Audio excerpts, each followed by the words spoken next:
খেলতে খেলতে মোবাইল ফোনের লোভ দেখিয়ে অপহরণের চেষ্টা, সেই অপহরণ রুখে দিল ট্রাফিক পুলিশ। উদ্ধার হয় শিশু। অপহরণকারীর জোর তল্লাশি পুলিশের।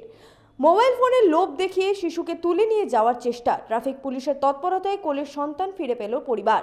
ঘটনাটি সগরভাঙ্গা কলোনির পুরনো ভিডিও মোড় এলাকায়। ওই শিশুর পরিবার মুচিপাড়া ট্রাফিক পুলিশের এই তৎপরতাকে কুর্নিশ জানিয়েছেন।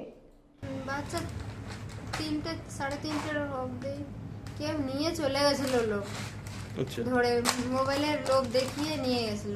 আচ্ছা আমি তো বাচ্চার বাবার আশা ছিলই না কিছু।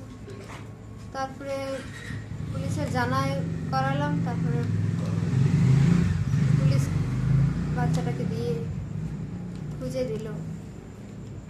4টের পরে খোঁজাখুঁজি করলাম, তারপরে পুলিশকে জানালেন? হ্যাঁ পুলিশকে জানালাম। নিয়ে ট্রাফিক পুলিশকে? হ্যাঁ ট্রাফিক পুলিশ। নিয়ে তারপরে ট্রাফিক পুলিশ তারপরে উনি খুঁজে দিলাম। এখন বাচ্চা ফিরে পেলেন? হ্যাঁ ফিরে পেলাম। কতটা খুশি? হ্যাঁ কতটা খুশি বাচ্চা ফিরে পেয়ে? হ্যাঁ আপনাদের যে করলেন এতে খুশির তো কথা আছে। দুর্গাপুর থেকে সনাতন গড়াইয়ের রিপোর্ট, 99 নিউজ বাংলা।